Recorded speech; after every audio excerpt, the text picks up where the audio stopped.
सबसे पहले Google Chrome में लिखें वोटर ईसीआई। सबसे पहला पोर्टल जो खुलेगा उस पर क्लिक करें। यहाँ आने के बाद में आप लॉगिन पर क्लिक करें अगर पहले से अकाउंट बना हुआ है, और अगर पहले से अकाउंट बना हुआ नहीं है तो साइन अप पे क्लिक करेंगे। और किस तरीके से अकाउंट बनाना है वो पहले से वीडियो बना हुआ है, उसका लिंक जो है डिस्क्रिप्शन में डाल दिया जाएगा। अब यहाँ पर हम नीचे देखेंगे और फॉर्म 8 हम फिलअप करेंगे, इस पर क्लिक करते हैं। अब यहाँ पर हमारे सामने ये खुल के आता है, यहाँ पे सेल्फ और अदर इलेक्टर। तो हम खुद का करना चाहते हैं तो सेल्फ पे करेंगे, अदर पे करना चाहते हैं तो किसी और का करना चाहते हैं तो अदर पे क्लिक करेंगे हम। लेकिन अगर हमने प्रोफाइल में अपना एपिक नंबर डाला हुआ है तो ही सेल्फ के ऑप्शन से कर पाएंगे, वरना तो अदर पे ही क्लिक कर करके हम अपना भी और किसी और का भी कर पाएंगे। अब यहाँ पर वो वोटर कार्ड नंबर डालेंगे, एपिक नंबर जिसको कहते हैं, और सबमिट पे क्लिक करेंगे।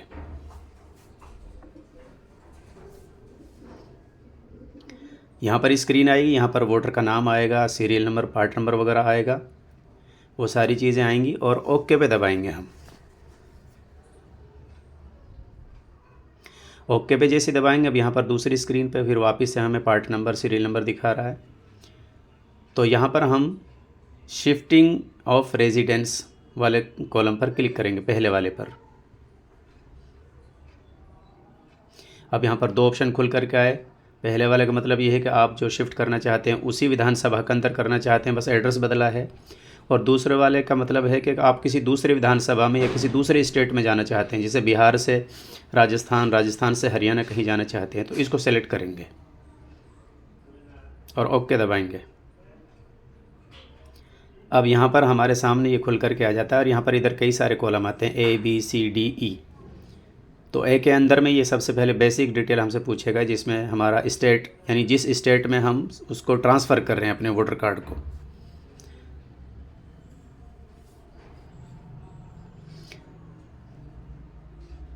तो यहाँ से हम अपनी लैंग्वेज सेलेक्ट कर सकते हैं, जिस ज़बान में हम भरना चाहते हैं फॉर्म को, हिंदी, इंग्लिश या जो भी, पंजाबी, तेलुगु, तो किसी भी ज़बान में आप सेलेक्ट करके फार्म उसी में शो हो जाएगा, आप भर सकते हैं। तो हम यहाँ पर इंग्लिश ही कर लेते हैं। अब यहाँ पर सबसे पहला जो कॉलम है स्टेट UT, यहाँ से स्टेट को सेलेक्ट किया जाएगा और यहाँ से वो स्टेट सेलेक्ट किया जाएगा जिस स्टेट में हम अपने वोटर कार्ड को, पहचान पत्र को ट्रांसफ़र कर रहे हैं। अगले कॉलम में हम ज़िले का नाम सेलेक्ट करेंगे, डिस्ट्रिक्ट, और उससे आगे कॉलम में हम अपनी विधानसभा चूज़ करेंगे। विधानसभा का नंबर यहाँ से चेंज कर सकते हैं अगर याद है, वरना तो यहाँ से नाम देख करके हम नाम चेक कर लें। जैसे ही क्लिक करेंगे हम इस पर, फ़ौरन वहाँ पर उसका नंबर भी दिखा देगा, जैसे इसका नंबर 23 आ रहा है। और आगे नेक्स्ट पे क्लिक करेंगे हम।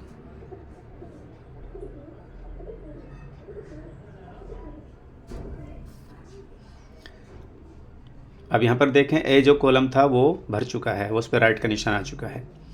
अब दूसरा कॉलम B का है, तो अब इसमें यह आएगा। यहाँ पर सबसे पहले आधार का कॉलम है, हम इस पर टिक करके अपने आधार नंबर डाल सकते हैं, लेकिन अगर आधार नंबर डला हुआ है तो इसको यूँ ब्लैंक छोड़ दें और आगे क्लिक करें। तो वो B वाला जो कॉलम था वो भी भर चुका है, उस पर भी राइट का निशान आ चुका है। अब यहाँ पर हम एप्लीकेशन की जो डिटेल्स हैं वो भरेंगे। तो हम शिफ्ट कर रहे हैं तो उस पर ऑलरेडी पहले से टिक है, तो नीचे ड्रैग करेंगे और यहाँ पर हम हाउस नंबर पहले वाले कॉलम के अंदर में भरेंगे। और इसके लिए हम हमारे जो प्रूफ हम देंगे उस प्रूफ में जो मकान नंबर है, या शादी हो गई है तो जो हस्बैंड के पहचान पत्र में जो नंबर है वो नंबर लिख दिया जाएगा। मकान नंबर लिख दिया। मकान नंबर लिखने के बाद में अगले वाले कॉलम के अंदर में हम गली का नाम, मोहल्ले का नाम वो लिखेंगे।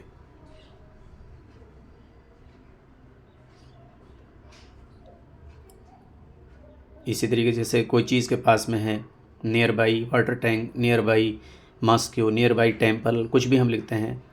तो अब यहाँ पर हम अपनी डिटेल्स फिलअप कर देते हैं और फॉर्म को आगे चला करके भरते हैं।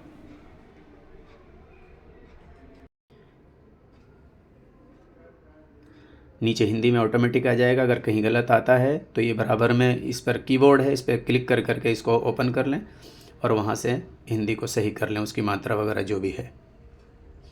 आगे हम गांव का नाम लिखेंगे या टाउन का नाम लिखेंगे। जैसे फॉर एग्ज़ाम्पल हम जयपुर लिख देते हैं, तो यहाँ पर जयपुर लिख दिया हमने, नीचे हिंदी में ऑटोमेटिक आ जाएगा जयपुर। आगे पोस्ट ऑफिस लिख देंगे हम, डाकखाना जिसको कहा जाता है, उसका नाम लिख देंगे।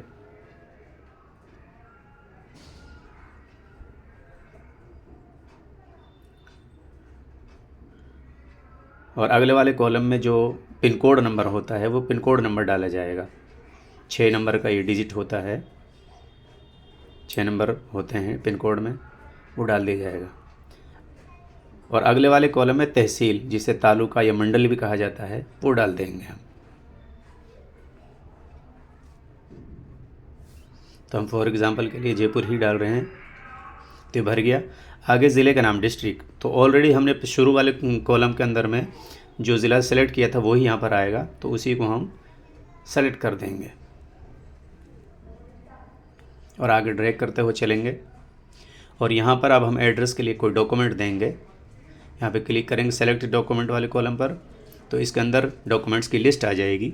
इस लिस्ट में से हम जो भी डॉक्यूमेंट लगा रहे हैं उसको सेलेक्ट करेंगे। फॉर एग्ज़ाम्पल आधार कार्ड, तो आधार पे क्लिक कर देंगे।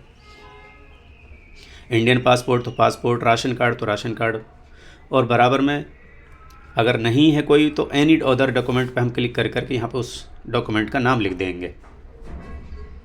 तो हम यहाँ पर आधार दे रहे हैं और बराबर से उस आधार कार्ड की PDF JPG जो भी कुछ है उसको हम अपलोड कर देंगे। अपलोड करते ही हम आगे नेक्स्ट पर क्लिक करेंगे।